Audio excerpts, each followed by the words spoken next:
This song is dedicated to all the struggling people of the world.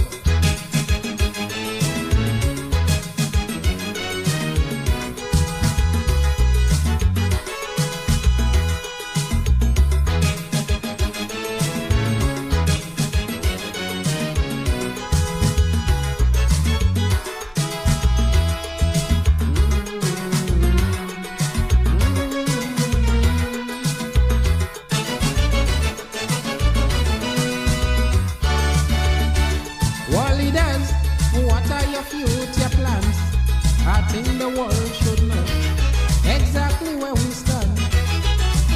The nation keep plunging, head on to destruction, while you warmongers seek new effort to destroy man. With all these AIDS and jobless situations, racism and war continue to plague its nation. Thousands die in Panama, Iraq and South Africa. Inside, I feel the pain. Unemployment, a slump economy, have us living in poverty. Inside, I feel the pain. Black South Africans crying out to vote. No justice, they rather cut their throat. Inside, I feel the pain. This world don't have no peace and love, like they forget there is a God above. Inside, I feel the pain. Inside, yes, inside, inside, I feel the pain.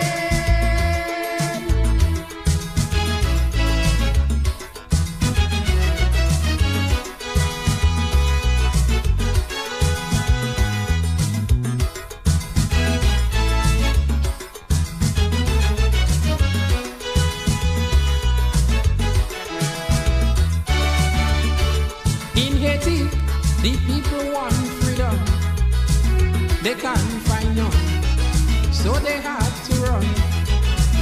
Good Lord, they're running over to Uncle Sam, but that's a white man land, so back to execution.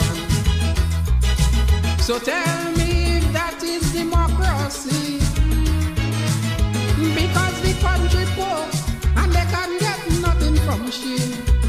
This was never meant to be. Because of black you. And good night to you, Grenada, Carriacou, and Petit Martinique once again. It is time for Talking Points. My name is Sheldon Scott. I will be with you up until the 10 o'clock hour. Yes, indeed. Saying a special good night to each and every one of you wherever you're listening to tonight's program. Fighting to be refugees inside. Yeah, I know it's been a long one. Hey, yeah, since last week when Thursday, that's the last program we had. Yeah. Send back today. I was testing out some software over the past few days, as some of you may realize. Inside. So we were live 24/7 for the last couple of days. Inside. I had some repeats of some programs on there, and some other programs that you may not have seen before we had on there. And it is something we'll continue attempting to do. Yeah, go live like that. Nice, yeah.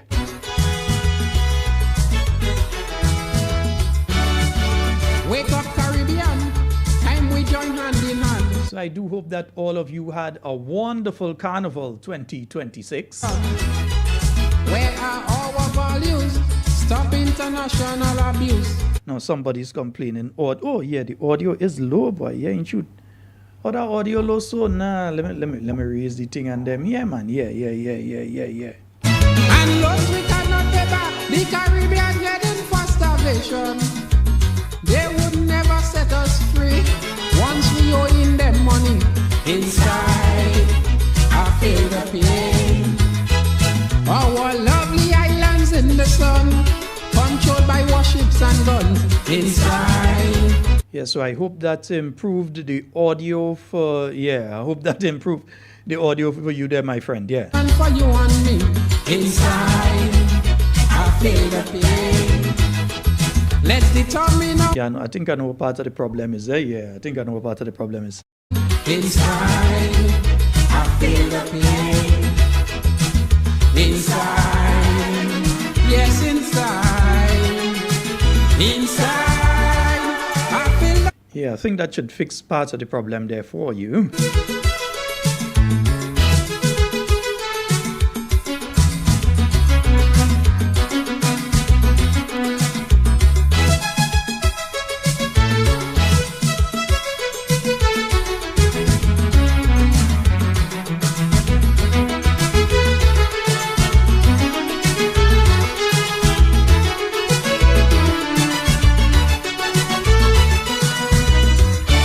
I open my eyes and see politics is very sting, but we have to get in. Yeah, let me know if it is okay now. Yeah, you tell me if it better now. Yeah, that way you have to do. You have to tell me if the thing much better now. Nice. Yeah. A set of life, but we must hold on and face the pressure.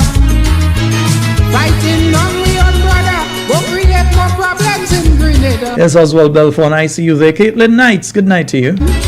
And Joan Henry, Angela Lendo, Janice Mitchell, yeah, I see all of you there. Gillian Noel, the whole squad under the live on both YouTube and Facebook. We say a good night to each and every one of you. Them oppositions will always try, telling you the rest come out to mama guy. Inside, I feel the pain. All right, so I suppose that what you sent there means that it's okay now, eh? Yeah, all right. To us, inside, I feel the pain. And let me say a good night to all the overseas listeners, although I know a lot of the overseas listeners are in Grenada at this time. We say a special good night to all of you, whether you're overseas in Grenada or you're overseas outside of Grenada. We say a special good night to all of you. Inside, I feeling it. Inside, I really feeling the pain. Inside I'm feeling it. Inside I'm feeling it. Inside I'm feeling it. Inside I'm feeling it. No, I'm not going to give my synopsis of Carnival. I am not qualified to give a synopsis of Carnival, and I'll tell you why. This Carnival, the only place I went out to was Groovy Soca Monarch, and even before it was over, I was home in my bed. And so I cannot give a synopsis of what it was like on the streets for the Carnival or anything like that. You're hearing two different versions of things out there. You're hearing some saying, well, the Carnival was nice. Some people saying that it's lost its flavor. To many of the persons who are here from overseas, who are visiting, yeah, it's their first time experiencing it. So they will be able to tell us, yes, they enjoyed what they came for, but they don't know what existed before. So they can't really give you a proper synopsis of, yeah, this is better or not. I think, though, that some serious brainstorming needs to take place regarding certain aspects of Grenada's Carnival. That tune, something with red sweetness to show their attitude. I blast from the past with the old school. You want to find that nexus point. You want to find that balance where you maintain your culture, you maintain the cultural aspects, you maintain your historical aspects.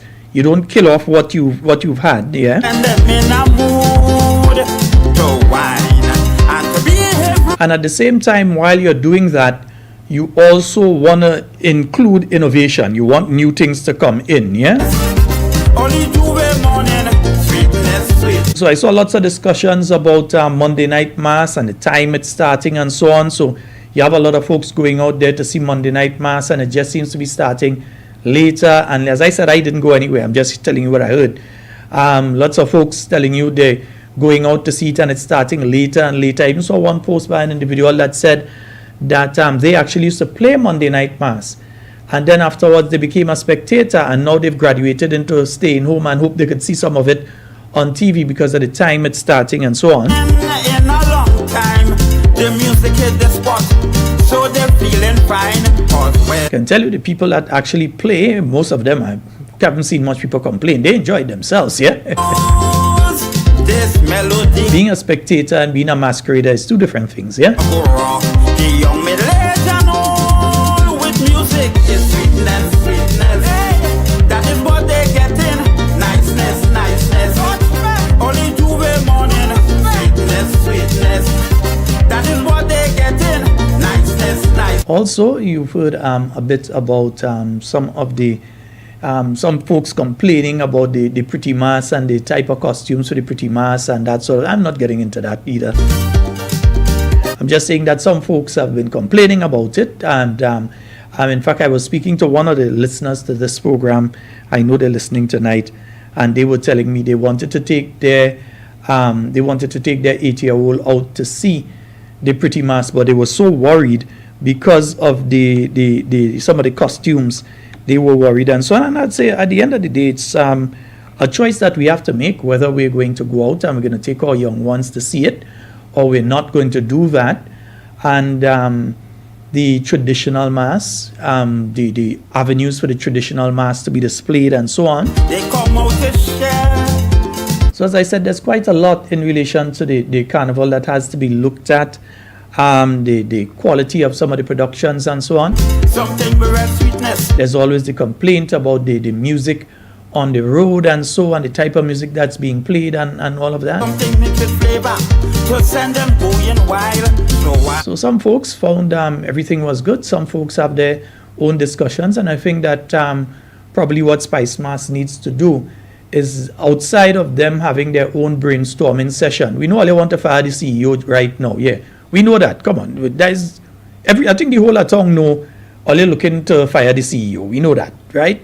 But outside of that, I think Spice Mass needs to, in a roundabout way, get around to all the stakeholders and eventually get around to all the communities and so on, to let them have their say in relation to the carnival. But also, they have to make that balance between maintaining our traditional aspects, but also including the innovation. We can't run away from innovation.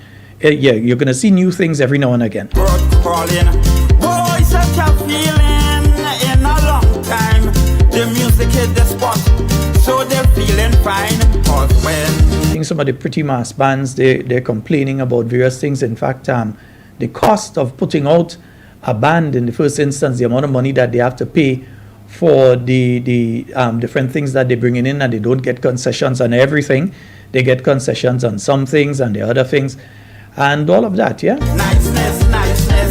Issue of subventions across the board, from the Calypso tents to the mass bands and all those kind of things, subventions or lack thereof and all of that. From the front to the back right now. Push it back.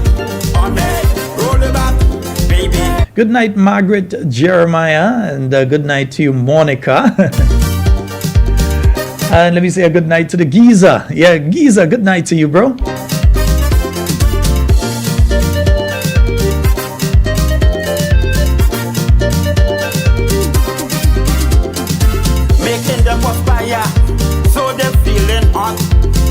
So before I get into some of the other areas, I just wanted to run this one by you, because all over the internet I keep seeing the questions being asked about this particular issue, and I wanted to just run it by you all, and that is that the date for the reopening of school. On this program, I did show a release that came out on the 1st of June by the Ministry of Education, stating that school would have been reopened on the 1st of September. That has since been changed back now to the 31st of August. In fact, watch, yeah. So this is a circular that went out, and it went out on the 23rd of June. Yes, so on the 1st of June, there was one that went out, and this one came out on the 23rd of June. But my problem here is that when it comes to this particular one, they did not do what they did with the other one. The other one was placed on their Facebook.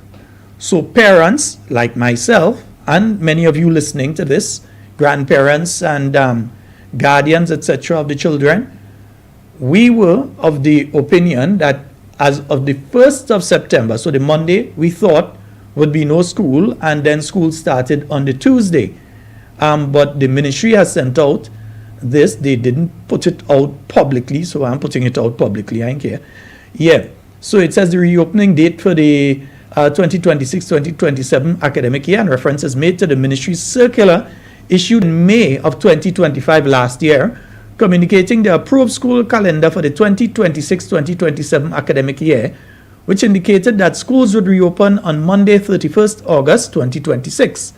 Subsequently, an amended calendar was circulated reflecting Tuesday, September 1st, 2026. That's the one that we showed you all as the reopening date. Following further review at the ministry level, it has been determined that schools will reopen on Monday, August 31st, 2026, in keeping with the approved academic calendar. So, all you're saying now that all you're keeping with the approved calendar, so all you put out before wasn't approved. Anyway, so this part is for principals and that sort of thing. But I just thought that I would bring it up to let folks know exactly what was going on. Because up to this morning and up to yesterday, I was challenging folks that no, it's not the Monday, it's the Tuesday. Yeah?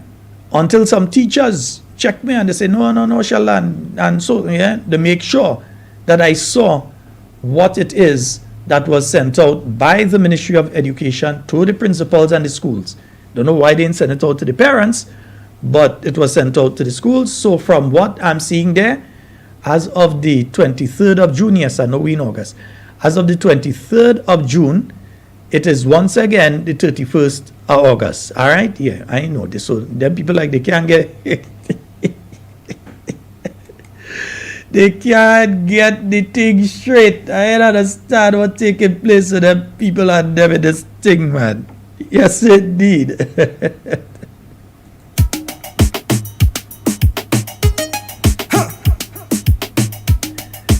And we're going to get into a really long discussion in a while. I'm not going to open the phone lines until after. Yeah, I'm going to have to open the phone lines after that one. Nice, yeah.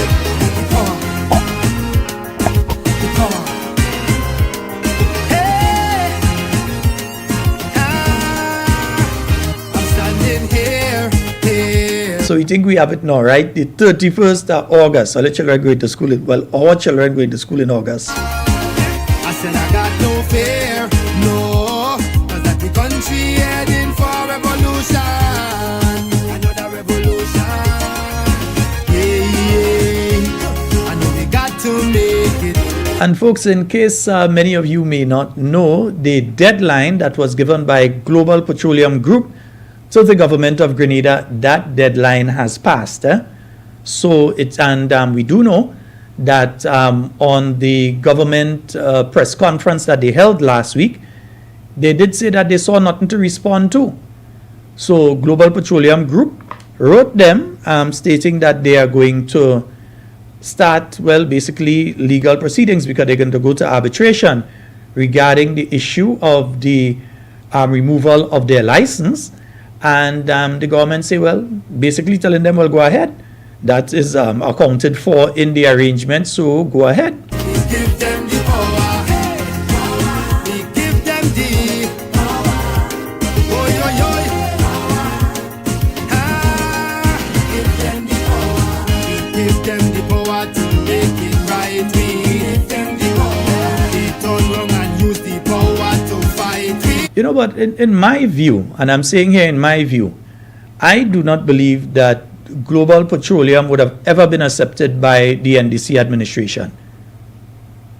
I don't believe they. You look at the historically, you look at the behavior of the National Democratic Congress towards Global Petroleum Group, and you could check historically 2008, 2009, 2010, 2011, 2012. Even when they make a fine during the period of the NNP, they have always had this very anti-Global Petroleum Group thing. So it didn't necessarily have to be that Global Petroleum Group breached anything. There were people that were put in charge that had personal agendas, in my view, against that company. The company could have been operating right now. Yeah? By now, after 4 years, we could have been in active production of natural gas. Grenada could have been earning money instead of facing the possibility now of losing significant amounts of money. So we could have been earning money off of natural gas right now. millions of dollars on a yearly basis we could have been earning by now had the government decided to work with Global Petroleum. But I'll take you back. And this one is kind of long, but I'm going to play something for you all. It dates back to the 6th of April in the year 2010. That's a Tuesday, Tuesday, April 6th, 2010. And it was on a Beyond the Headlines program, with the host being Lou Smith and the guest being Mr. Nazim Burke and Mr. Peter David. It's a kind of long one, but I think it's important for you to listen because it lets you know that there are people who should never have been the ones in charge of dealing with Global Petroleum Group. Because these people have insinuated that Global Petroleum, in fact, you know what? Listen to it for yourself. Yeah, listen to it for yourself. Nice? We naturally came into office and we were very cautious about how we approached the situation because of three reasons. First, Mr. Grindberg had started arbitration. The matter is before the court. The matter was still not yet decided by the tribunal. In fact, the tribunal did not decide on its ruling as to whether Grindberg was right or whether the government of Grenada was right in terms of walking away from the contract. That decision was not made until 13th of March 2009. 13th of March 2009. So we were waiting for that decision because remember, Grindberg has the right in law, according to him, over the entire acreage. The government gives the right to the Russians over 11 blocks, but 11 blocks that is part of the entire acreage that Grindberg has. If Grindberg is right, then the Russians have nothing. If Grindberg is wrong, then we can discuss with the Russians going forward. So we cannot say to the Russians, go ahead and do what you want when the matter is before the court with RSM. We said, first, for three reasons, we cannot rush this matter with you. One, the Grindberg matter is still in the court and we don't know what the court will do. Allow us some time to see what the court does. Second, we do not have the documentation. We have not seen most of the documents relating to the contract itself. We must not forget, Lou, that many of these contracts under the new National Party administration were negotiated by government ministers privately and in the absence of public officials, public servants. So the civil servants did not know what was contained in these agreements. These were secret agreements that were locked away in the cabinet of some of these ministers to the complete and utter exclusion of public. And just to let you all know that he's lying through his teeth, but then that's why they just call him Bong to lie anyway. But individuals. And of course, there was nothing in the public files regarding some of these matters. So when we got into office, and if you all would recognize, even then in 2010, so that's 16 years ago, 16 years and some months ago, the same tactic of we don't have files, we don't have files, we don't have files. That exact same tactic was being used by the then NDC to try and get rid of the Global Petroleum Group. The same exact tactic that you heard coming up from the Governor General, and then you heard it from the Prime Minister, and you heard it from Mr. Burke that they're missing files and all this sort of thing. You heard it back in 2010, you heard it back in 2009, you heard it in 2011. So it is a continual story that they put forward. We can't work with you because we can't find any files that says what it is we're supposed to be doing with you. Within 30 days of getting into office, we wrote to the lawyers for the Russians. On the 18th of August, we wrote to the lawyers for the Russians and said to them, not 30 days, but just a little bit more than that, and said, look, we do not have copies of the agreements. We understand that there may be an agreement. If you have the documentation, please give us the documentation because we need to understand what are Grenada's rights and obligations under these agreements, and we do not have them in our files. We wrote to them on the 18th of August. Up to now, Lou, we have not received any significant documentation from the Russians. We got nothing in response. It was not until October of last year, of 2009. I'm talking of August 2008. It was not until October 2009 that we got some documents from the lawyers here. The lawyers, in fact, admitted to us here that they did not have the documents themselves. So even their local lawyers did not see the documents. Now, we then said, look, we have to try and piece this whole arrangement together. And we need some time to do that. We don't have the documents. We need some time to do that. So that's the second reason why we approached the matter with some caution. The third reason why we approached the matter with some caution, Lou, is that we had sight of a document, a due diligence search that was done by the Financial Intelligence Unit. And I can tell you, without saying much more, that the report was very unflattering. Very unflattering.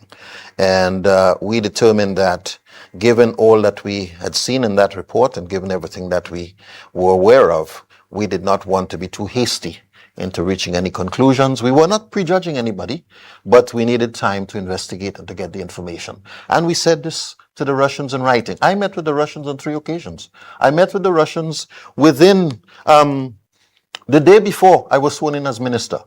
I sought the permission. They were here for the elections. I sought the permission of the Prime Minister and I met with them. So, and I met with them on several occasions since then. On this visit, they met with the Prime Minister, they met with the Attorney General. So there has been ongoing conversations with the Russians. Of course, they want us to move much more rapidly than we have moved, but we cannot skip the stages. And why, therefore, are they saying, and I think they claimed on a recent program right here on GBN TV, that they had written to you on various occasions, but you hadn't responded? Why should they say that? Well, we have been in correspondence with them on several occasions. We have letters on our file to them and to their lawyers. We have letters from them and to their lawyers. Now, on the last occasion, on this very last visit, I decided that it might be best, well, not I decided, the cabinet decided after consultation that it might be best for them to have a conversation with the Attorney General and the Prime Minister. You see, because, you know, there are times when it is better not to let your personal feelings and your emotions and your circumstances get in the way of discussions. There are times when... And folks, I want you to pay particular attention to what is being said from this point forward. And it will give you an indication of the person that has been put in charge of negotiating and interacting with GPG, what their view is of the person, of the people that are involved in GPG. As a minister of government, you have to avoid getting into any situation that might lead to ill will or any difficulties. You know, I thought that in my own judgment, I wanted to be especially careful that I did not say or do anything that may have compromised the interests of Grenada at that stage. You see, Lou, I must tell you this. And before I say it, I want to make it clear. I am not accusing anybody of anything. I don't know the source. I'm not suggesting that that the Russians are responsible. I'm not suggesting that Greinberg is responsible. I don't know who is responsible. But I can tell you that I have been the target of some very serious threats, threats that are being investigated by the police. Regarding this oil and gas issue, in our estimation. Back in September of last year, I received 2 sets of correspondence. Both of them emails, both of them threatening emails, both of them accusing me of having huge bank accounts on the Cayman Islands, in Guernsey, and the Bahamas, in Bermuda, in several other places, and so on. I went to the Parliament and I shared the information with the media. I invited the media to conduct their own independent research and see whether I have the monies that they claim I have. I invited the FIU to write to the parties themselves and to see what results they come back with. The FIU has written to some of these parties, have received responses from them, and have on their files where they've shown me saying, we know nothing about what these accusations have been made. I must tell you further that with the help of some highly technical persons, and I said this in the parliament then, with the help of some highly technical persons, the internet protocol addresses for the computers from which these two emails were sent was found to be Russia. And as a result of that, again, one had to be concerned that, you know, you don't want to be in a position where you are compromising the country's interest in any way. So I heard nothing again for some time, because these reports were sent to the American embassy, they were sent to the BBC, they were sent to a number of people, and we were advised by those persons. I heard nothing again for a period of time. And then I got an invitation or an indication that a meeting was being sought. I explained at the time that I would prefer if a meeting was held with the Prime Minister. Having said that, I would rather not have that meeting, but let the Prime Minister and the Attorney General meet with those persons. Have they agreed to that? Is that meeting going to be coming off? That meeting came off. It came off also. That meeting came off. But I must tell you that within the last 10 days, and as coincidence would have it, it took place while the visit was here. And folks, remember, this is an accusation that is being made, and the accusation, he is pointing it in one particular direction, whom now you're asking the same individual to interact with these people that he was basically making the accusation on. Because if he's saying it's in relation to Grenada's oil and gas, and he's saying at the same time that it is from people who were based in Russia, I mean, anyone can infer exactly who he is. If Grindberg wasn't from Russia, Grindberg is American. So to say Grinberg or Grindberg or however he named, God bless his soul, well, if he had one. Yeah, that's gone to rest. It's very clear who he was inferring were the ones that were doing this. And this is the same person who already had him in mind. 16 years he have these people in mind because he believes it's them that do that. Not understanding that internet protocols are very easily changed. Even in those days, it was very easy to change your internet protocol if you know what you were doing, to stay on a computer and give the impression that you were in another country that you were not in. Very easy back in those days. Even easier now, because now they have apps to do it and so on. But back in those days, if you knew what you were doing, it was pretty easy to change your internet protocol to another country. So for 16 years, he has had an issue with that group of individuals because he believes, if indeed what he claims happened, he believes that they were behind it. Yeah, but within the last 10 days, my wife has received two very threatening emails. One of them you may have seen in the newspapers. It was published. And, I don't want to get into the details of it, but again, very threatening language. Just last Thursday, April 1st, this is an email that was sent to my wife. It has now become clear to us, and therefore to our client, that neither you nor your husband has any intention to approach this matter in a manner befitting of the potential economic importance to the island of Grenada.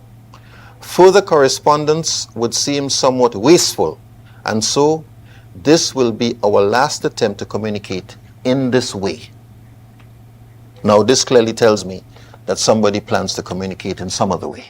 Now, this email came as a follow-up to a previous email in which somebody said, look, we're writing on behalf of a group. This group is a professional, appropriately represented, and has put forward responsible proposals for the future development of the Grenadian energy sector. It goes on to say that the company has widespread connections. It goes on to accuse me of a number of things, and goes on to say that patience is now almost at an end. It goes on to say that the purpose of the note is to advise that the group merely wishes to avoid further conflict with your husband, and it will be enough if the atmosphere changes and so on.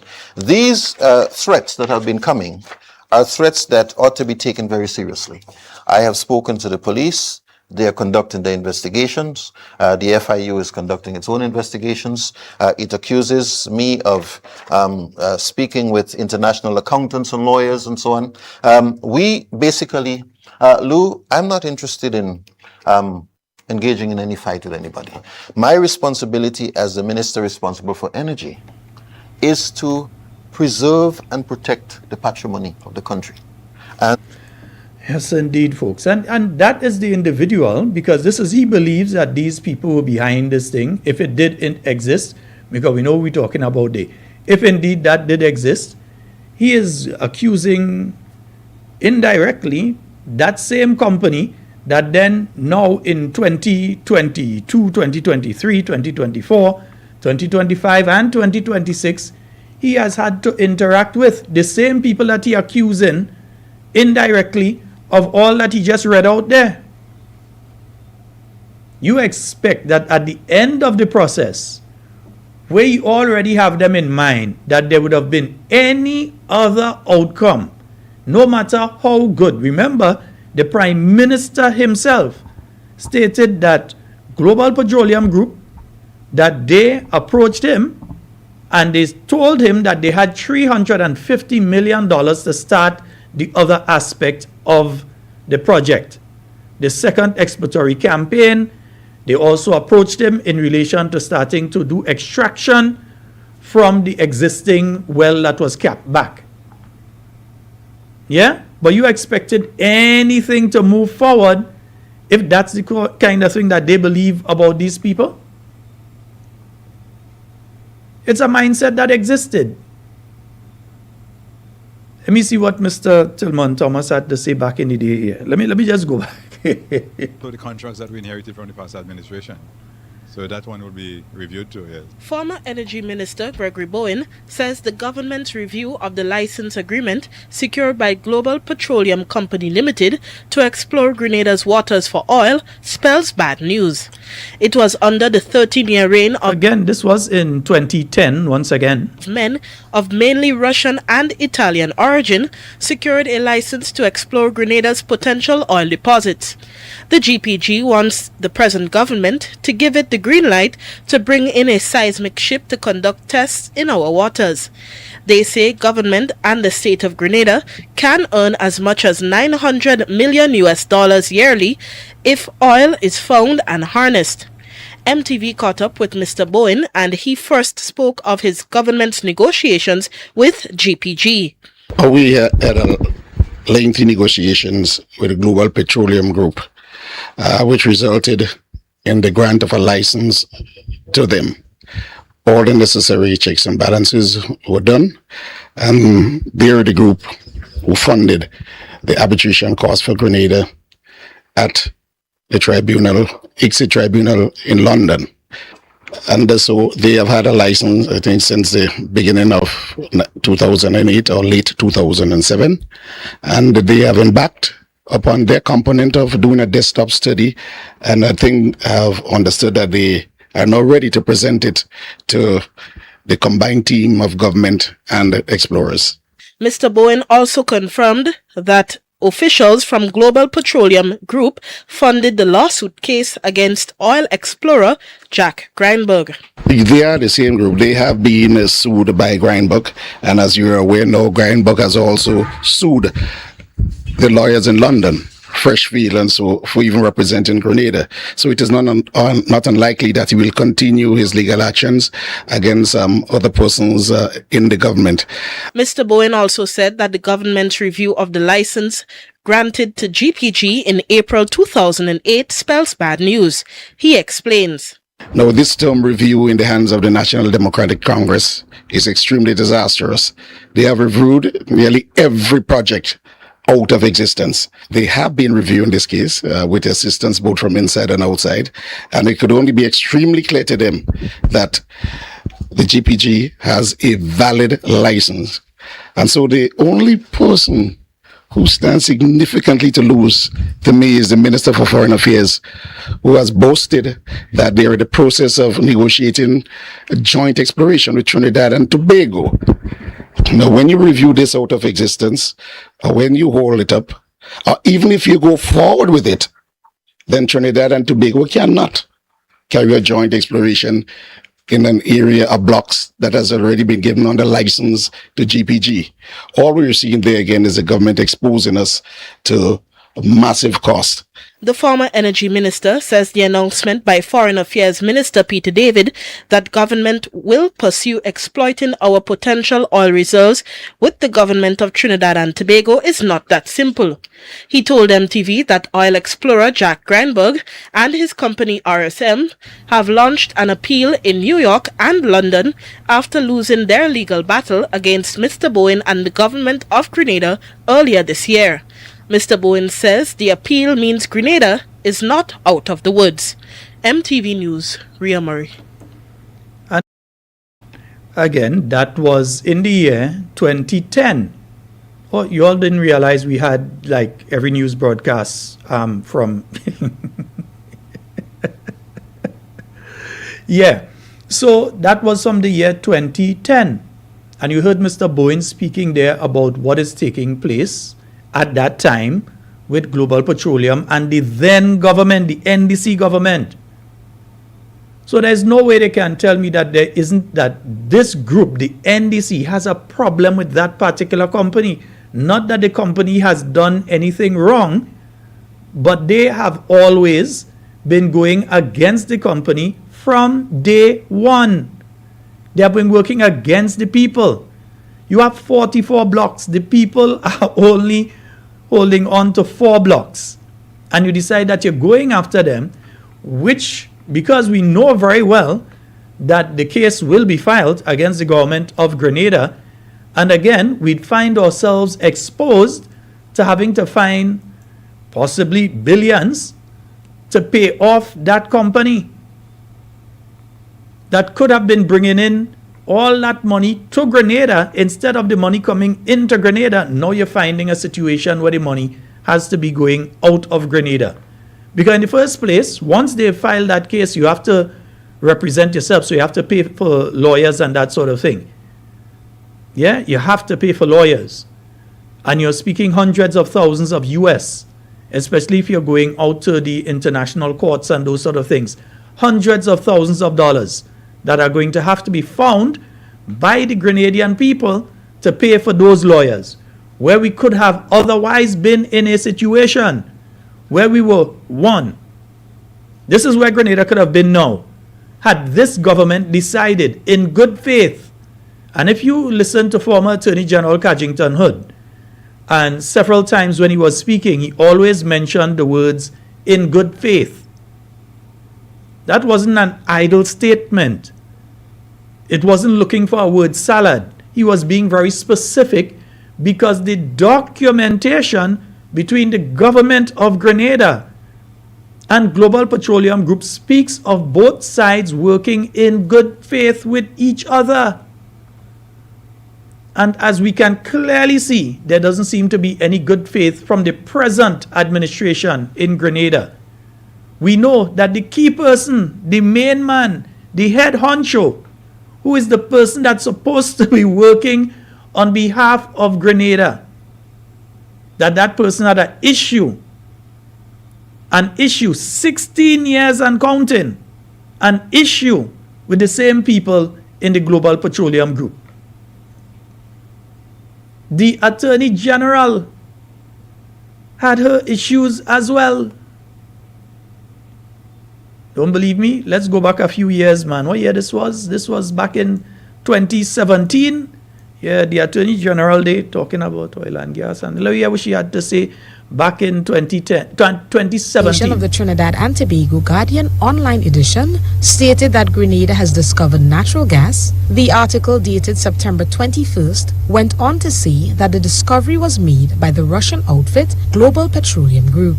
In addressing the weekly press conference, NDC caretaker for the town of St. George, Claudette Joseph, questions the government's transparency and accountability when it comes to the oil exploration. Now, further, a report in the Trinidad Guardian dated 21st September 2017 states clearly that natural gas has been found in Grenada. The article reports further. Just remember, this is the same people who saying right now they don't know anything about these things, eh? But yeah, this is the Attorney General back in 2017. That the find was made by the said company, Global Petroleum Group, near our border with Venezuela. The article says that serious drilling is taking place in Grenada, yet astonishingly, not a word of such news from our government to our people. This discovery should be big news as far as we are concerned. The question, therefore, is why is this a secret? Joseph says an agreement was signed on March 31st, 2008 between the then New National Party administration and the Global Petroleum Group against legal and expert advice. Because the consensus by all of these experts, legal and otherwise, was that the agreement was largely disadvantageous to Grenada, was not in the best interest of Grenada at the time. Yet, it was signed. The National Democratic Congress is now calling on the Prime Minister to answer these questions. What is the deal between the government of Grenada and GPG? Has there been a natural gas find as reported in regional and international press? If yes, what will the revenues realized for Grenada? What will be the revenues realized for Grenada? And what will GPG get out of it? Government indicated their intent to start drilling over 2 months ago. However, no information or discoveries have since been released. Akisha Felix for GBN News. So that's since the days. That's since the days that Akisha Felix was on Pineapple. That's since the days Pineapple was on GBN. Yeah, so that's back in the year 2017. Just remember, the same person speaking there is the Attorney General of Grenada, and also another person who had issues with Global Petroleum Group before coming into office. So we have Mr. Nazim Burke, who, before being given the position as the oil czar of Grenada, and from what we heard from former Attorney General Cadgington Hood, that seems to be a paid position. Yeah, the people on the petro group, that they are a paid positions. Yeah, we don't know how much they getting paid, but apparently they getting paid. So we need to find out about them kind of thing too, how much they getting paid and them kind of thing. So that's a second person who is in a senior position there, that even before coming into office had it in for Global Petroleum. So you expect any other outcome to take place at this point in time when it comes to these individuals and their interaction with that particular group. You can't expect any other type of behavior from them. Yeah, you can't expect any kind of thing again from them. Yeah.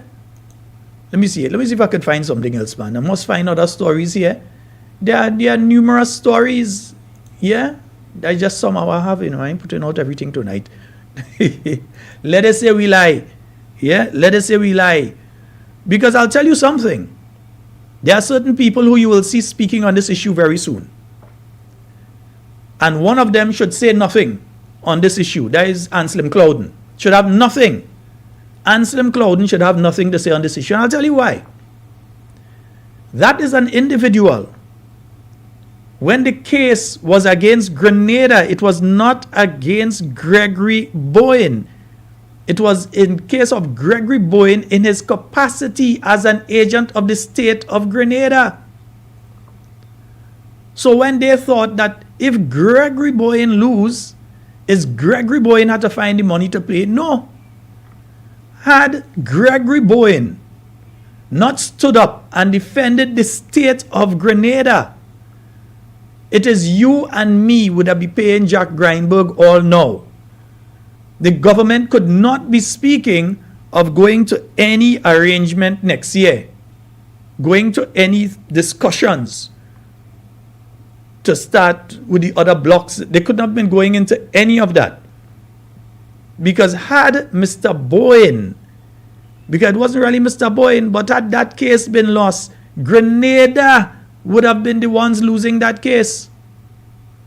The man had to dip into his own pocket and pay. That up to now, he ain't get back. And he was the Minister of Finance. He could have easily say, hey, when was Timothy Antoine? Timmy, pay me. Or he could have gone to Mike and say, Mike, pay me. He could have easily done that at that point in time and make sure he pay himself, you know. But he said, no, I'm in a position that I cannot go and influence that process. When they're ready, they're going to pay. And he left office that way. But yet still, it's people like Mr. Bowen that does want to watch and make all kind of accusation. They trying to make the case against GPG. They tried to make a case against the NNP at that point in time. Is what they didn't accuse the new National Party leadership of during that period of time. In fact, the same Anselm Clouden found himself in front of the courts, not on behalf of the state of Grenada. Let me repeat, not on behalf of the state of Grenada. And you know who was suing who? Was Jack Greinberg was suing Grenada, but he wasn't there on behalf of the state of Grenada. And if you want to sue me, you could sue me because I have the transcripts of the case. Yeah? But I have two lawyers. Jimmy Bristol was one. Anselm Clouden was the next one that went out there and stand witness, not on behalf of the state of Grenada. And that's factual. These are the sort of people you're going to hear coming out. Not Jimmy. Jimmy behaving himself these days. But you're going to hear Anselm coming out.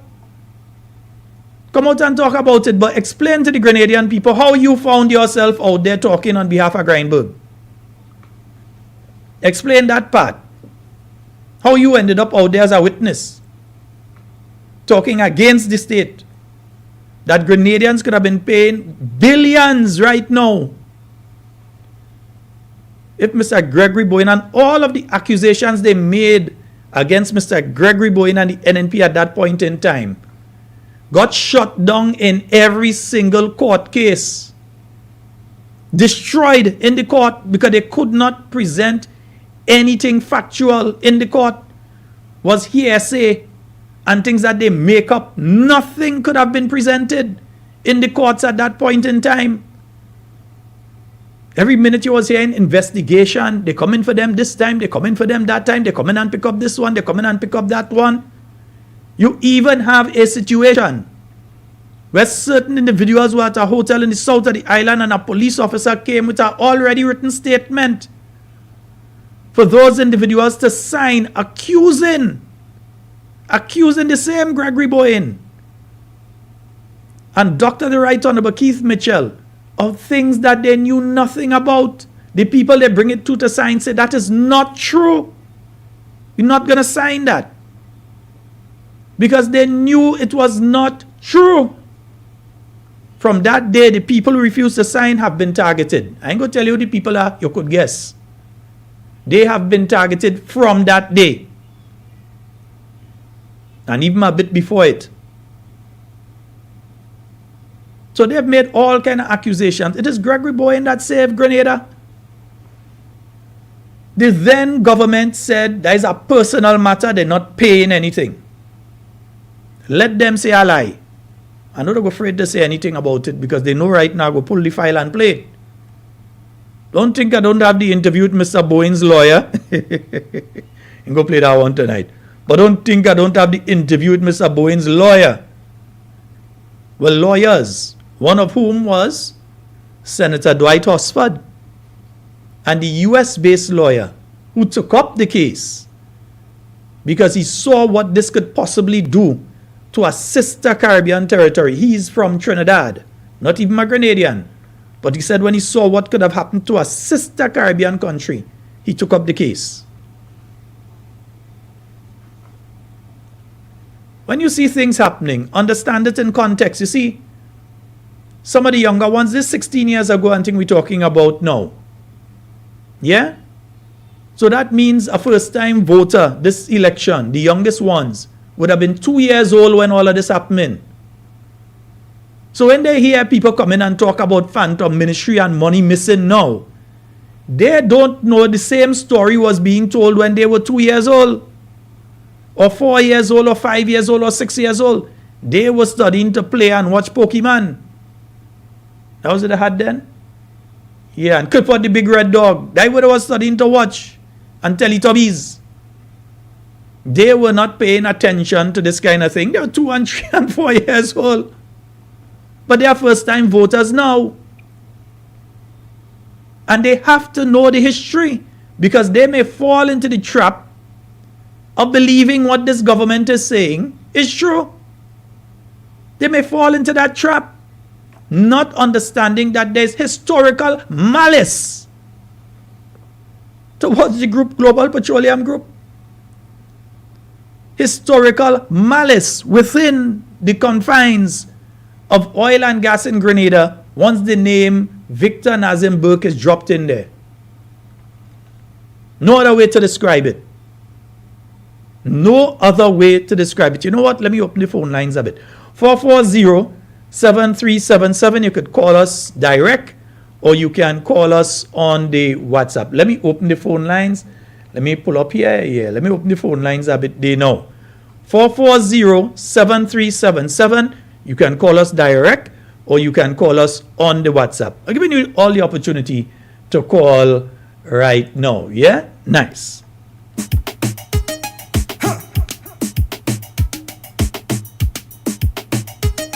Give me.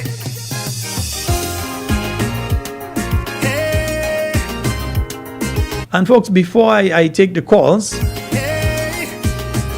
just to let you all know, let me see if I can remember the date. Oh gosh, I didn't write it down. But I'll give you some more information on it tomorrow night. The family of the late Senator Nealon Franklin, they shall be having a candlelight vigil memorial for him. I'm trying to remember if it's on the 23rd or the 25th. I believe it's on the 25th, yeah? Mame, you want all you message me and message me. Hit me a message. All you have my number. Message me and remind me the exact day. And they will have t-shirts on sale and so on for it. You could contact any one of them, any one of the family members, and they will direct you to get your t-shirts.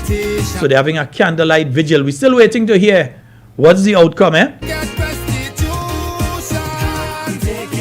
So they will be having a candlelight vigil in memory of the late Senator the Honorable Nealon Franklin. All our factories, taking back all our money, taking back the youth, they are this country, cause all the things that they took from we. And we have a call online. Hello, good night. Hey, good night, Sheldon. How are you doing? I'm more than good. You go right ahead, bro. Sheldon, Nazim Burke has a problem. With what? One alone? He has a lot of problem with that with GPG, because you see when I analyze NDC, they will ask you to do some illegal things, and when you recognize what they want you to do is not right, and say you're not doing it, they go out to get rid of you. And what you find happen, Sheldon, you have the Prime Minister knows everything about Nazim Burke. So you have one to lie and must lie. They join up together to frame the GPG and say all kind of things about them. But I want them to know the people are going to carry mathematics. We know the truth. We know the record of Bong to lie, and the present Prime Minister is a set of lie. The lie and the more lies they spread out to the people going to carry mathematics. So it's important that we inform the young people, 19, 20 years. Let them know the truth, the track record of Nazim Burke and them. Because in 2008, when NDC was in governance, I remember I was in an office, in someone's office that I had NDC person. And NDC person said, Dominic, he's supposed to boy Gary Bowen and Kit again. I said, what? I have a problem with you all. When you all hear something about somebody and you all do like a person, you all spread it. But things, people in your party saying all kind of wrong thing, doing all kind of wrong thing, and you're doing nothing. Right? As what? Nobody will make me believe what you're all saying. I say Grenada is a small country, Sheldon. It only takes time to get to know the truth. to get the truth. And when Greenberg sued Greater Caribbean Peter Martin, the Minister of Finance at the time was Nazim Buck, and said to Greenberg, go ahead and do what I want to do with Greater. So I have the airport, the port, all the revenue the government collect. How would I be going to pay Greenberg? Well, thanks to Mr. Gregory Bowen, Amanda Care, with backers of the NMP, who stand up and fight the case with Greater Caribbean Peter Martin. And when Greater win the case, what the NDC was saying, Greater win the case. But before the trial, they were saying Gregory Bowen. But when Greater won, Greater won the case. And Sheldon, I want to say to the people of Greater Caribbean Peter Martin, NDC, with this present government, Sheldon, and Nazimbo, is just to fool and fool people, the people of Greater Caribbean Peter Martin.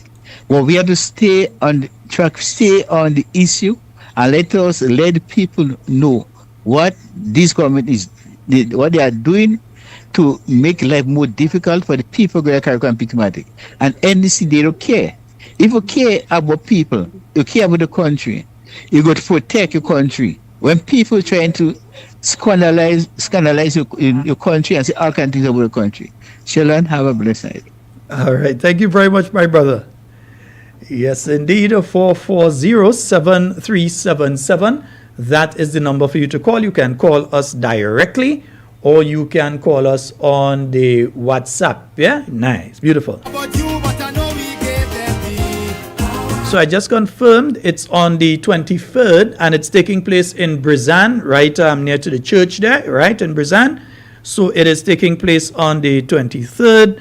They do have t-shirts that will be available, t-shirts with nylon on them and so on.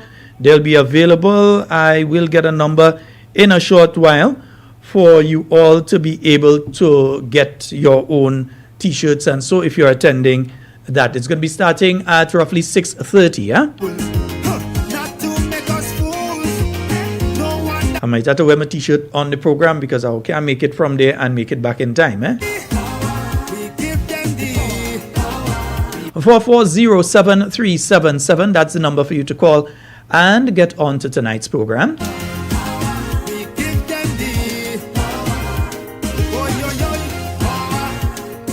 Now, if Mr. Bowen had not done what he did, Grenada would have been exposed. And it's the same Nazim Burke. The same Nazim Burke and them that refused to pay. This is a personal matter. That is a personal matter between Mr. Gregory Bowen and Greenberg. Not, I don't know if they didn't understand or they knew and they was just being wicked. But he's a lawyer, he's supposed to understand better than most that you had to defend the state of Grenada. You could not have done what they did there and refused to defend the state of Grenada. It's a personal matter. Had the man lost, we would have been in problems. All of us right now would have still been in problems. Yeah? So when you hear them trying to make accusations now, up to this day, you've seen them have their whole press conference regarding oil and gas. You have not heard Deacon Amos Mitchell, Victor Nazim Burke, or any of the others there say that Mr. Gregory Bowen directed them where to find the files. Not in the house, you know. Not in the suitcase in the vehicle. In the office, where they were passing every day in the filing cabinet in the office were the files. They even went as far, and let's go to the phone line and then I'll come back on that particular one. Let me go to the phone line. Hello, good night. Good night, Ken. How you do? I'm fine. All right, go right ahead. Let me ask you now, did they have a carnival this year? Yes, there was Grenada Carnival this year. I cannot, as I said, I cannot speak much about it because the only thing I went to was Soca Monarch. I did not go to another show, another event, so I'm not qualified to opine. Stick up with it. Mm-hmm. Sheldon, you know, I know, because I was a masquerader. I love my carnival and I love playing my carnival. I love my old mask and I love my playing with my costumes and so on. I go down, well, I decided I wasn't going anyway. But what happened, my friend came down from New York and we always play together. So he tell me, look at what is what. So he tell me what is the portrayal and everything.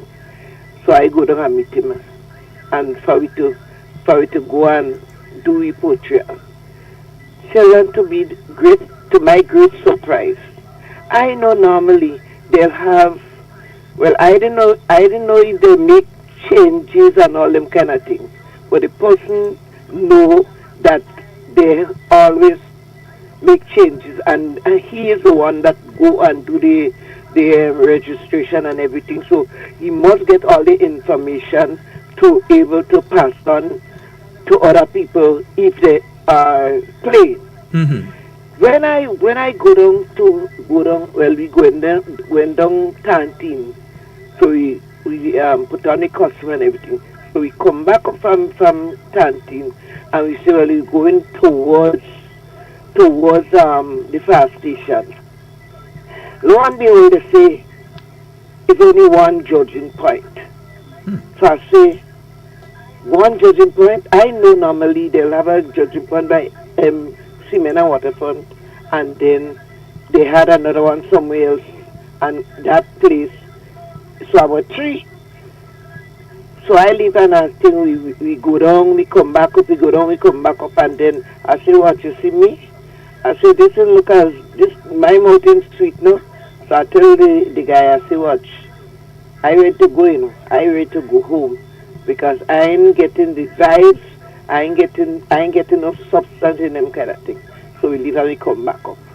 It's not until when I come back up, they say they had a judging point down by, I don't know if it's Tropicana, I don't know if that was concerning the old mass or whatever. But anyhow, we leave and we come. And the place was so empty. So I wonder now what's going on. Because I know from the time you reach Ximena Waterfront coming around the Caranache, the place is full with people and all kind of thing going on. So I don't understand what's going on. Another thing is, they should have a time for the job, right? If it's whatever time, and a time for the old mass. But they can't have job bouncing to old mass and them kind of thing. They're ready to this kind of stupidness. And it's time they say about mass association and all them kind of thing. They have to put their facts together and they have to do something better than that. That's not good enough. It's not only this year that happens, it always happens. The job's supposed to be a certain time. Let them know that they have a certain time to do it. But don't come and rush to people when they're doing the portrayal. Because people pay their money to do the portrayal. And that is stupidness. So another thing, they have a prime minister. He ain't ready to rule the country, because he want to do in young boy thing, and he want to do in everything that liquor train plane. That's all he want to do. If you are the head of the country, you concentrate on what is going on in your country. Nobody say you can go and visit and see what's going on. But every year you want to be playing job and all them kind of things. Yeah? That's stupidness. We are hurting, and we are going through a phase in life now. It's only, you see, some people they'll say, oh God, that man should hang himself, that man should, but how much people could take? We don't say it's right for them to do it, but how much they could take? I find it's time. We have to get those people and them out of the block and the whole of Grenada, because it's a sort of zombie thing they have in this place. Sheldon, thank you very much for being with me. No problem. You have a wonderful one. All right. All right, darling. Yes, indeed. 440-7377. That's the number for you to call and get onto the inside. You can call directly. You can call on the what? I tell all you have a lot of things I could play. You know, I just ain't playing thing. That thing I could play. The same stories from 16 years ago, 17 years ago is the same story they come with in 2026, you know. Children who was 2 years old then, they voted in this election. And folks, I hope that you're registering them. I hope that you have made sure that they are registered and ready. I hope that in all the mass that play, because you know who registered during the carnival time.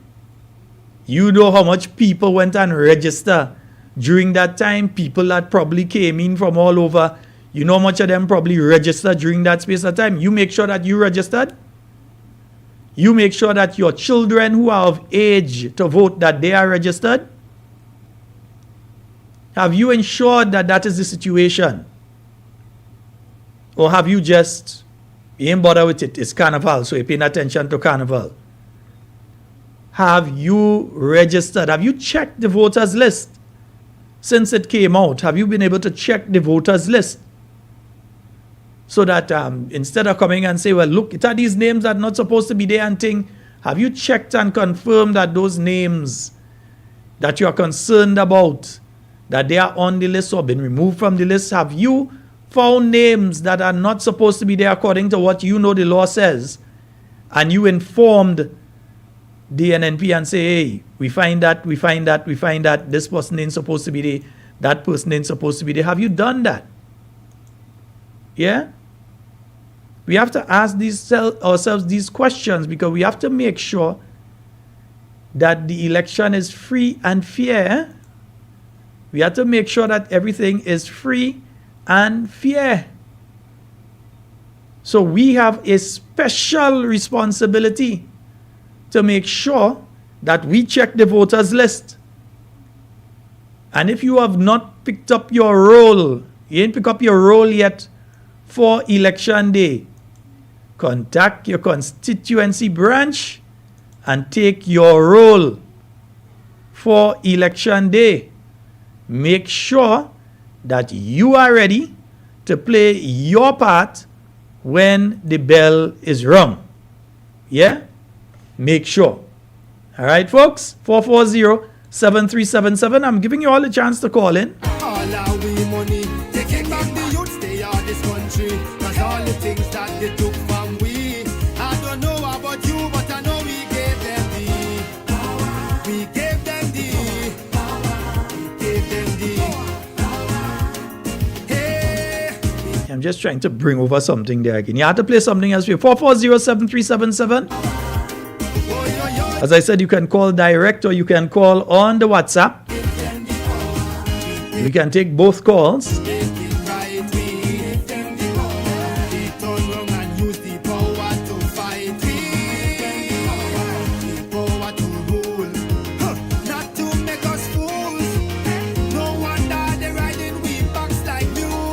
And folks, you know, last year I told you all about a special place that had a special deal for you all for the back to school. K&R Stationery. So they come with it again. The back to school special. K&R Stationery on H.A. Blaze Street. Yeah, buy one, get one free on all school supplies only. Only on school supplies. Yeah, so you could go there, you could get your notebooks, you could get your school bag, you could get your pencils, pens, your markers, your crayons, your folders, you're getting your water bottles and so for the children.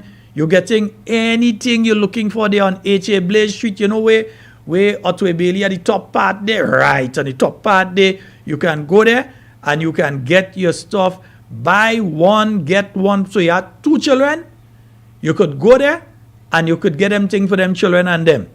Because you're buying one and you're getting one free on all only school supplies. They have other things there, but the school supplies is buy one, get one free. So you have two children, you go and you buy for one, and you're getting for the other one free. You go and you buy You have 3 children, you know that you could save $1. You're buying for one, you're getting for the next one free, and then you want to buy for the next one, you could probably bring the neighbor child with you too. All you have to know how to walk the thing. The phone number 231-3500. Yeah, so if you was going and buy 1 set, buy 2 sets, so you get 2 sets free. Yeah? And we know it's have people who have 4 and 5 children. Well, where you going and shop for back to school supplies anywhere else but K&R Stationery? Hey, they are the baddest back to school. It closing the same day school opening. The last day for the sale is the first day of school, August the 31st. So check them out. Make sure you check them out and you get where you have to get there when you reach there.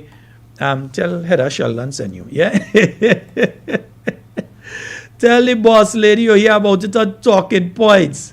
Sheldon send you. All right? Nice. Good night to you, Toya. Hope you're having a wonderful night tonight. 44073. Where them people going tonight? Like, all you going to watch Marshall Montano? 44073. The best they come back Monday. Nah, but I couldn't do people that. 4407377. That's the number for you to call and get on the inside. When we've completed tonight's program, we will be going live again. Probably from around midnight tonight, we'll be going live again. I think we have a caller on the line. Hello, good night. Fadu. Hey, Fadu. Brother. Hola this. Oh God, you hear me? Yeah, man, bring the neighbor child. If it's only one child you have for school day now, bring the neighbor child. I agree. What the thing? Help your neighbor. Because everybody has to play by the rules, isn't it? No, but we have to help with neighbor. If you was going and buy for 1, you're going and buy for 2 if you have 3 children. So if you buy for 2 of them, you're getting 2 free. So you're getting for your child. You could help out a little niece, a little and nephew, some extras. a little neighbor child. Yes. Yeah, man, help out, man. I agree. All right, so the oil and gas thing. This is the buckle, man. Because, as I swear, like, I don't know, like, these people forget to have archives, yo. Yeah, they forget our the fact that which is our next thing though. And this ain't no internet archives, brother. They ain't no internet archive kind of thing. You should have them stuff on repeat. All the local outlets that support, you should pass them videos to them and they plaster it over the place. You get me? No, real talk. To plaster it over the place, let everybody see it from. I keep saying that the place, everything compromised, right? And I'm not sure what people saw, what people hear, but I've been checking some of those shows that they be having, and I swear it was all NDC shows. When you say shows, what you're referring to, the carnival all shows? All the so-called national events. Oh, okay. I swear it was NDC shows, bro. There's no way they convincing me that all these people in front of the camera coincidentally just love yellow. There's no way convincing me that. In some of the shows, especially the last big one that go with the big uproars and stuff, the first 3 to 5 minutes, all the winners was plugged. From the commentator to the first artist, all the winners in that show. I mean, it could be coincidence, but I like to pay attention to details, innit? You get me? So yeah, all those people that won was plugged. I ain't trying to take away nothing from nobody because there's some of the songs I actually like. Actually, guy and stop talking to someone because of one of them songs. You get me? Because she made a comment of saying like typical man. So, anyways, I noticed too that some of those songs, especially since they began up the creatives, could have been AI generated. Now that's a talk on the ground right now. So I don't know. I think you should get accommodations or. But let me say champion. Let me say something. A lot of the music we hear around these days are AI generated. From the writing to the actual putting together. But you can usually tell when AI is involved in it. There are specific ways that it constructs the words. In terms of the arrangement. Yeah, and even with the music, it's specific how it does it. So you can tell. I can't say that any of the tunes that I've been hearing in Grenada by and large, are AI generated. I don't think so. I think we have a lot of creative people in Grenada. Yeah, go ahead. Go ahead, brother. Fadu? Fadu, they knock you off there, boy. You know. Okay. No, they knock you off for a second day. Go ahead. You're back with us. Yeah, if you run one of them MP3s into chat GPT or something like that, it will tell you that it's already altered. It can't do anything to it because they have a default that they don't alter AI stuff, right? Some of the things is almost like you could paste it, copy and paste it, and you see white text in it. Almost, you know. So yeah, people need to pay attention to it. You see, arrangement is a very technical kind of thing, and we have a very unique. So if there's something unique that comes out, it would stand out.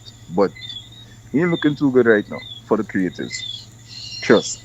Again, everything is compromised, Fadu. Fadu Audio is the only people playing by the rules. I really want that to sink into some all here. You guys are the only individuals playing by the rules. You get me? I understand where you're coming from. So let's speak about the carnival thing here right now. Even the Monday night mass was extremely late. I think the judging point by Tropicana, the first band they saw was like 11 o'clock. You get me? Wow. I want to put this there for the people in charge in terms of logistics. I know it's past already, Carnival done and gone, but to have an increase in people, to have more people in, you have to put more logistics in too. You have to have more people on points to service the extras. And clearly, organization is not dating, so that didn't make it. Shows was off.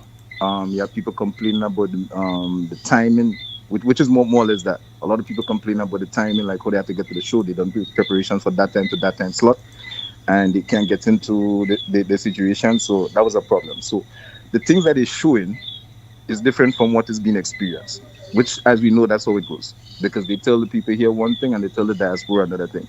They show one set of videos, say, and it's a different kind of thing that's going on. Everything is compromised, Fadu. I really want the energy to double on and double up on the preparations for what's going to come. Because I ain't trying to let nobody head, but I really find people moving too soft still. It's like this is crunch time. Whoever needs to make a change and do something, all you need to do it. No, this is crunch time, bro. Bro, I could only vent here. You know what I mean? I could only vent. Nah, we can't only vent, you know. We could walk too. Well, we have things we could do. And we just had to do it. Say less. Yes, indeed. But I find the energy should double up. People should know what time it is. Only all they playing by the rules and all they looking at it like, everybody is corrupted. Everybody is corrupted. Now, you know what? Let me not use everybody, but everybody in position or in alignment that they could get something or do something with is corrupted. Every organization, every person in charge. Pay attention. Fadu, pay attention. I beg, because whatever come, I will deal with it tonight. But I will have to deal with it in a different angle. You catch what I'm saying? Go pay attention. On who is all right. I have a sister that do some brilliant songs, and she tell me straight up, yo, I will do it when the government change. That's what she said. Some of the best songs I've heard, bro. She said to me she would do it when the government change because she doesn't see what line up for already. Fadu, you realize a snake and a serpent is two of the kings this year? Okay. A snake and a serpent, you know. So you see, we are the same frequency, right? But I know. I did up to now. I have not looked at the Calypso competition, so I can't tell you if I agree or if I don't agree. The Soca Monarch, actually, I was there, and I could tell you that I don't really have much of a problem with the positions that that were awarded. I don't really, and honestly. You see, I could work with it to a point. The point now I having the problem is when you check out the association, when you check out the subliminals, when you check out the information, like, because these individuals said things, you know, they said very key things, but it's very, as you say, subliminal. You ever seen the movie Focus? No, I can't say that I have. With Will Smith, you ever seen that movie? I can't say that. It's like some thieves and cons and stuff, and it's like the last big scene is that dude have to make a bet with someone, and the person think it's random, but the whole time they've been feeding him information like his room was 55.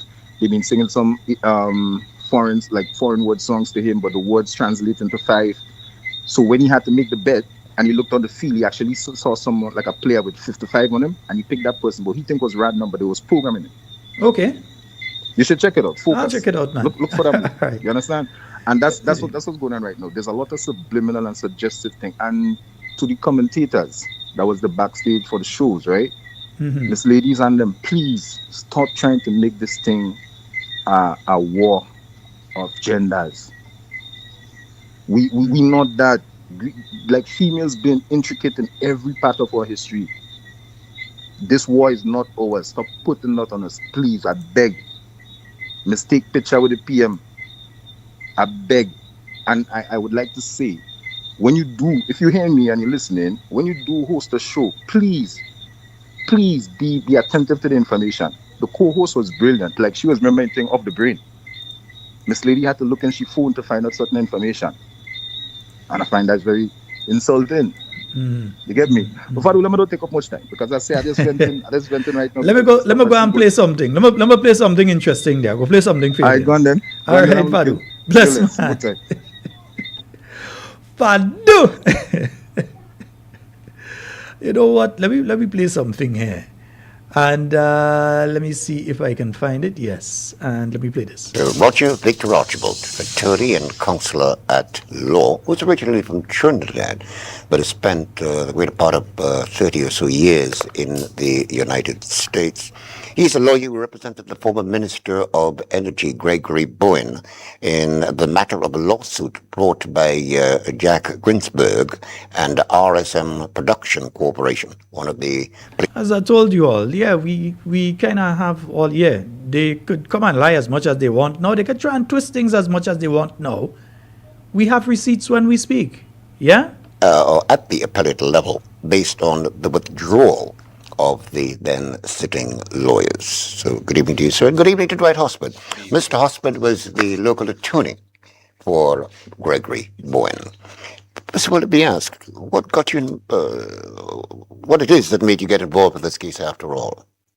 Well, one of my colleagues in New York, one day at a social gathering, mentioned the case to me and the fact that the government was no longer paying the fees and that Mr. Bowen, in essence, would be without representation. In our system, and I'm sure in your system, that would result in a default judgment. And I felt as though that would have been a grave injustice, both to Mr. Bowen as well as to the general populace of Grenada. Because after reading the case and understanding the import of it, it really wasn't a case against Mr. Bowen. He may have been the named defendant, but the real party in interest was the people of the island of Grenada. And I felt a nexus to that, and I didn't want to see an injustice done. Mr. Osman, that's the line you folks were carrying all the time anyway. Oh, certainly. You would recall that we had indicated that the action of Mr. Bowen in his capacity as a minister is the action of an agent working on behalf of the state. So the state is ultimately responsible, even though he is named as a party, because the contract that was terminated was not a contract between Grinsberg and Gregory Bowen himself. That is as simple as I can really make it. So yes, we have been saying that all along. Right. And as it turned out, the matter, or the ruling has been in your favor.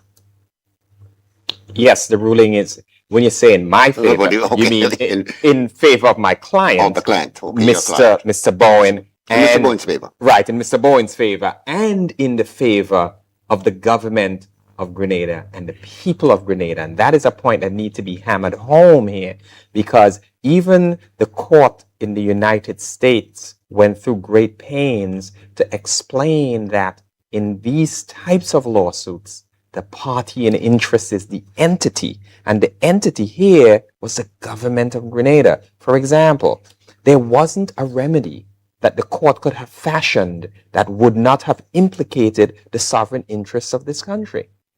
Had the court in the state said, we are going to revisit this contract, or we are going to reconstitute this contract, that contract is not going to be enforced against Mr. Bowen. It would be against the government and the people of the country or the island of Grenada. Conversely, had he won, as I'm sure you recall, the lawsuit was for $500 million US, basically $500 million. That's what he was suing for. Had he won, that $500 million certainly wouldn't be collected against Mr. Bowen. It would be against the government of Grenada and the people of Grenada, each and every citizen. Ron? Yes, gentlemen, good evening. You said you've seen great injustice being done here, and so in a conversation with a friend, you decide to take up this case on behalf of Mr. Bowen. Is this a normal thing that you do? I mean, everywhere you see injustice in your legal profession, you take up cases?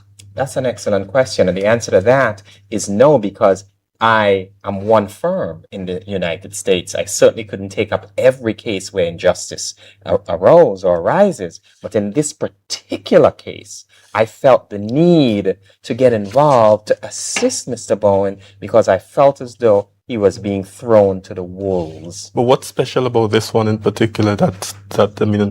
Have you had situations where other cases of injustices were thrown at you, where you're speaking to people and they refer you to these cases of injustice? I suppose there are cases like that everywhere in the world. Why this one in particular? Well, in particular, this is near and dear to me.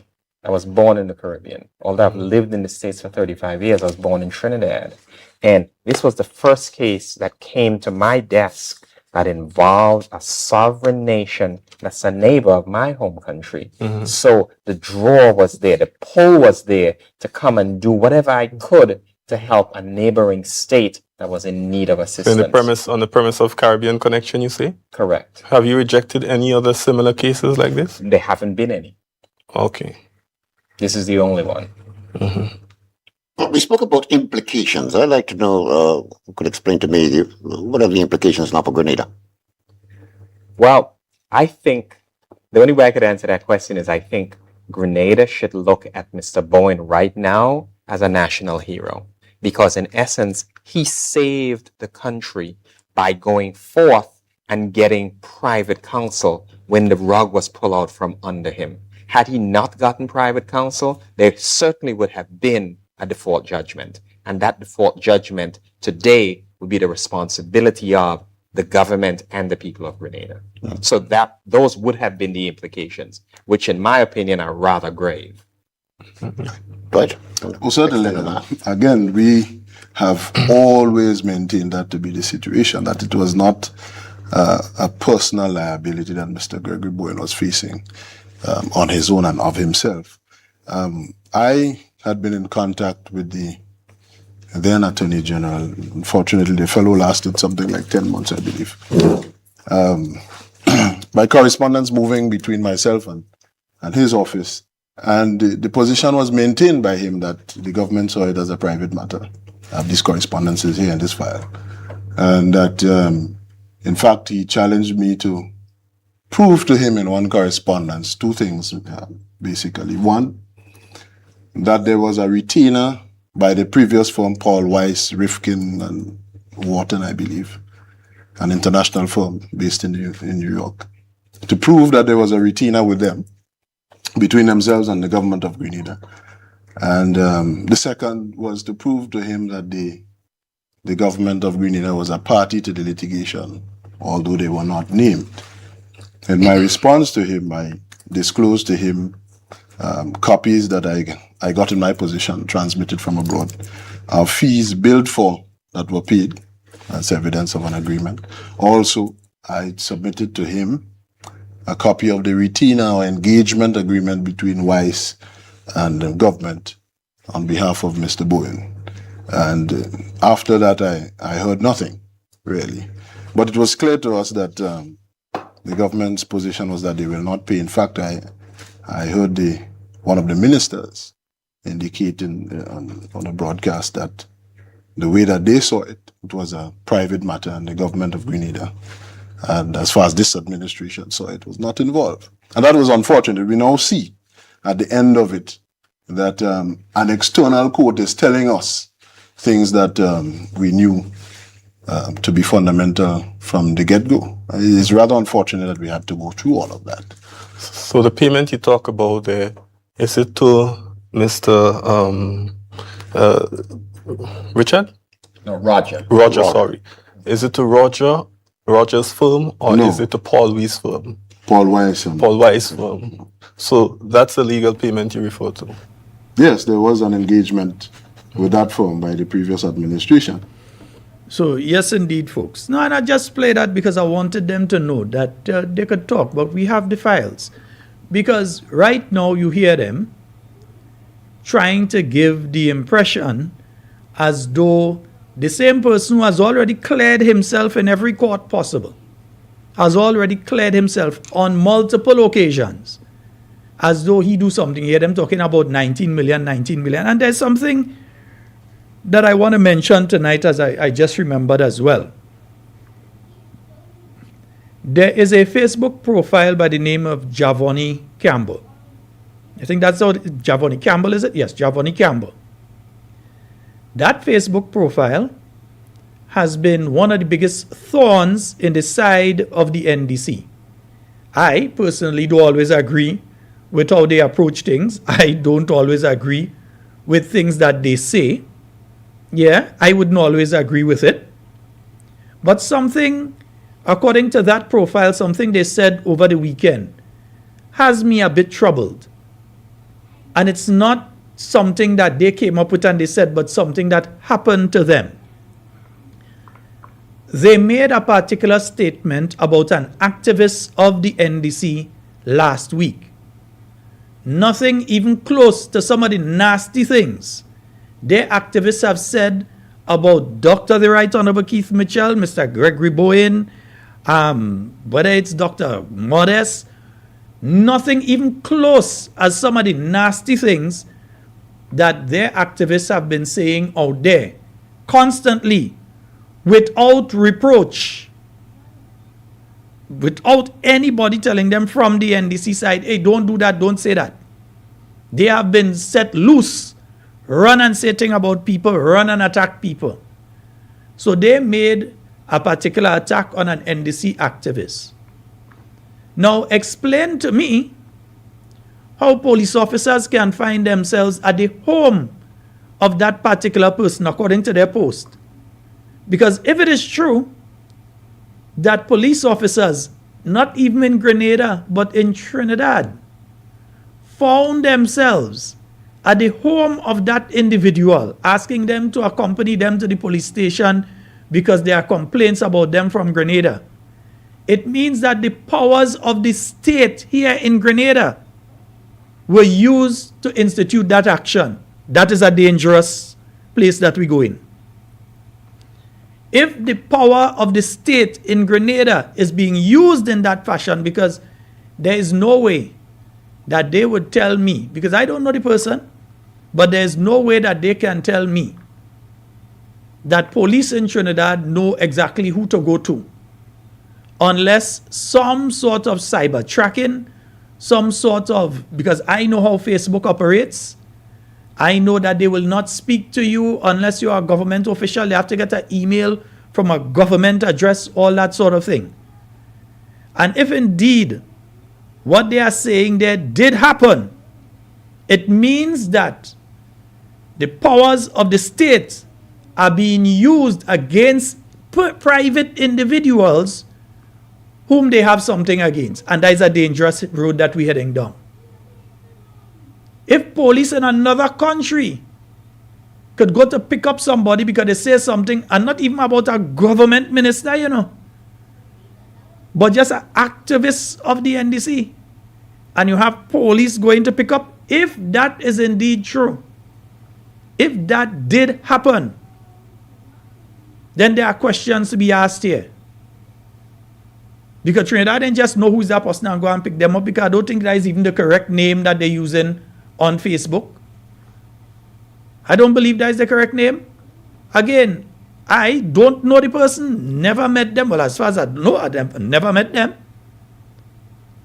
But if that is happening, the powers of the state are being used against average citizens even outside of Grenada. And if that is true, and if because of that particular posting, that is what happened there, then people, we far gone as a country. We way far gone as a country than we know, you know. Because it seems as though we would be living in a Gestapo state. We know that there are certain competencies of the Royal Grenada Police Force when it comes to electronic and digital tracing and that sort of thing. We know that there are certain capacities that the Royal Grenada Police Force has. We know that they have the ability right now, and they have the equipment, they have the software, etc. They can hack into people's accounts and hack into people's computers and different things like that. We know that the Royal Grenada Police Force has that ability. But we would hope that that was being used to find them scammers who scamming people money here in Grenada. We would hope that that was being used to find those scammers. We would hope that that equipment and that software, etc., was being used to find those pedophiles that are going behind those little 8 and 9-year-old and 10-year-old and 13-year-old and 14-year-old out there, going behind our children. We would hope that instead of using the software to find out somebody outside of Grenada or maybe even inside of Grenada who you don't like what they're saying, instead of using that capability to go after who you consider to be enemies of the NDC, not enemies of the state, not enemies of the government, enemies of the NDC.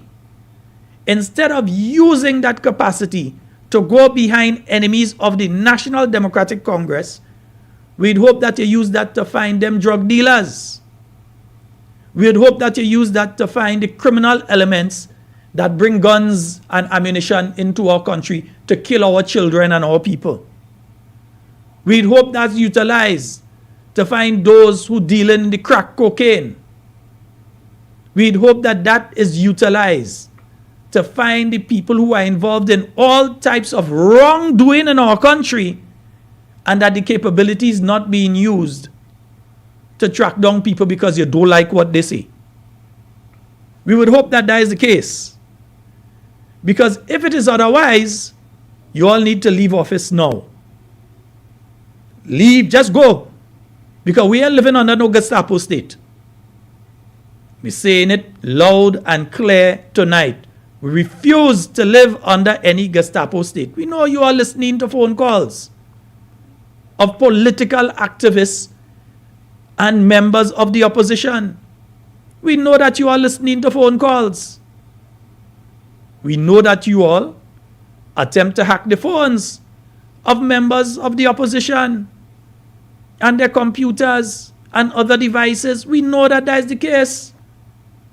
We know that you have officers who have been specified to follow the leader of His Majesty's opposition, the former Prime Minister, and other members when they go in place. We know that is the case. We know that has been the case from day one with you all. But you see where you all going there? That is a dangerous direction for our country to go. Our country has been down that road before. We've been down the road when people were not free to speak. Again, I don't have to defend that profile. That profilers do a good enough job of defending themselves. And again, I do not agree with a lot of the stuff that they say. But if you do it to them, sooner or later, you're going to do it to me. You're going to do it to others who open their mouth and talk, because you're all trying to get everybody to hush. You're all trying to get everybody to shut up. You're all trying to create a Gestapo state where the simplest utterance against your dear beloved leader or any of his underlings becomes a state crime, and therefore you have to be dealt with. That's how you are operating. But the time will come, Grenadians. The time will come. All of us will have the opportunity to vote them out. We ain't going back to the days of picking up no gun and going, and we had time for that. There's the ballot box. But if we, and when I say we, the party is organized, but are you organized? You organize your house? You ready? Because elections can be called at any time. Are you ready right now if elections are called? Because if you have to go through another 5 years of the present government, I can assure you that if you think you catch hell now, if you think your rights and your privileges as a Grenadian citizen has been eroded now, you ain't seen nothing yet if they get another 5 years to work it on you. You ain't seen nothing yet if you allow them to have another 5 years. Because they will say, we do all of this that we've done to you and we get away with it. We could shoot horse. We could make police in another country arrest man. We could shut down this and shut down radio station, and we could do what we want. And if they get away with it now, remember I tell you that tonight, if they get away with it by Grenadians getting up and going and making that X next to their whatever symbol it is, election morning, and giving them another chance in office, what we see is joke and smoke, the fire behind. Just remember, I tell all of that. Just remember, it is coming. Because we cannot allow this sort of thing to be taking place. No, no, no, no, no. They must be allowed to say anything about anybody. I could have done this program in a different way. I could have come here and call all members at the executive at the NDC all kind of nasty names. I could have taken the video for the MP for St. John, the 2 videos, and play them here. The one where she cussing bad word and saying they're trying to sew them up. I could have taken the next video where she telling them police, all you had to salute me. Them police had to salute me. So what if the police had to salute you? The police and them had to salute me. I could have come here and say all kind of nasty things and I wouldn't do it. That is not me. What she did is very unfortunate that a member of parliament would do something like that. Check with the Royal Grenada Police Force. Ask them if they ever see me behave so when I was in a particular position. Yeah? You don't do those kind of things. You have one that cuss police. You could cuss the police. I cuss the police. Yes, I cuss the police. So the cussing police, the police must salute me. But police officers, all you're first to vote.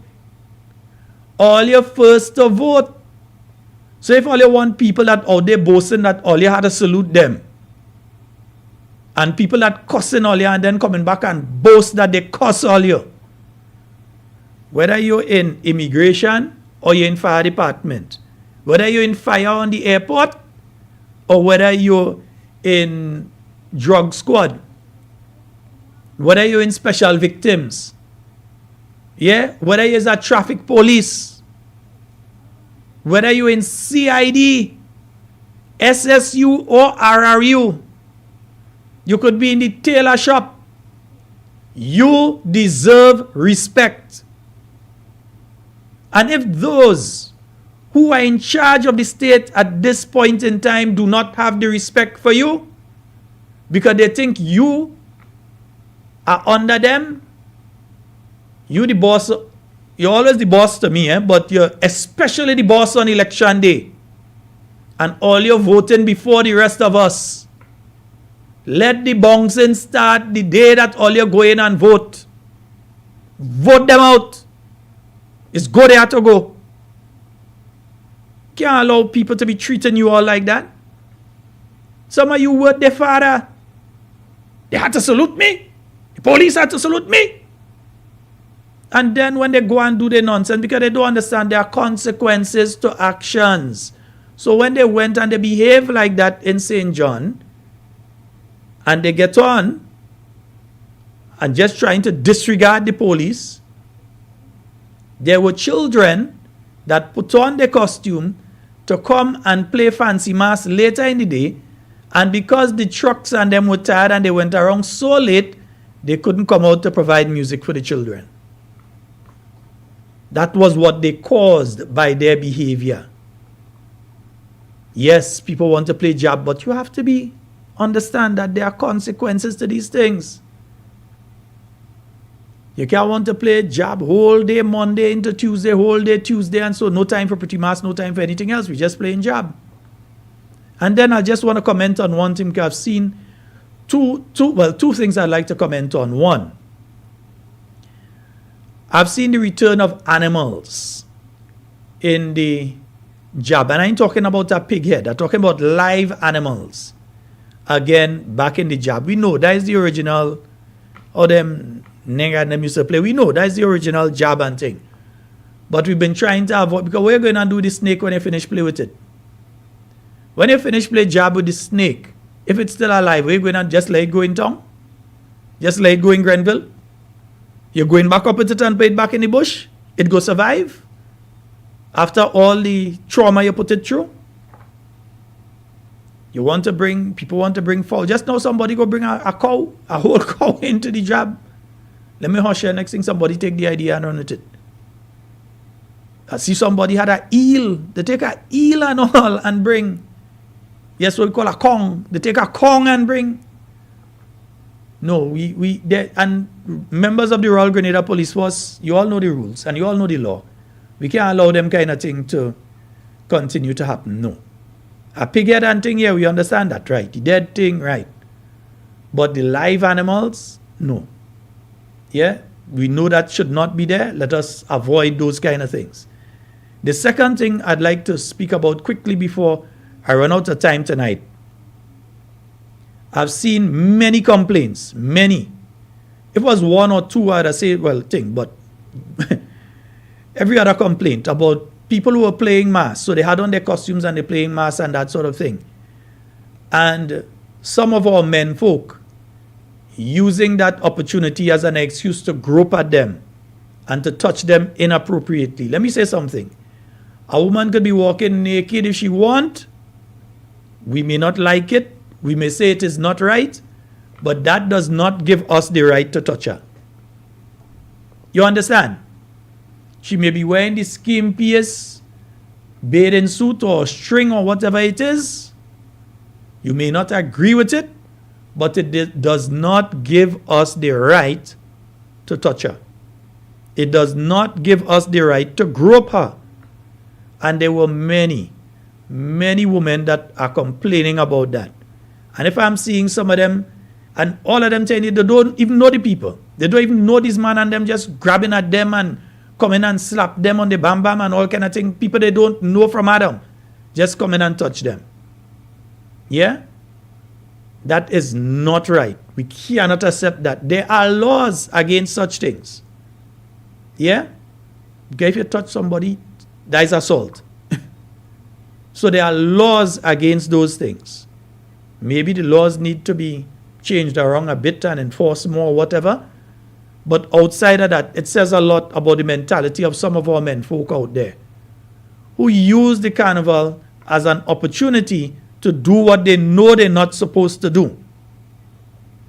Who use the fact that they drink one beer so they have the smell of alcohol on their breath as the excuse to act drunk and do things that they've been watching the whole year to do, but they didn't get the opportunity to directly do it, and then use the alcohol and the ambience as the excuse.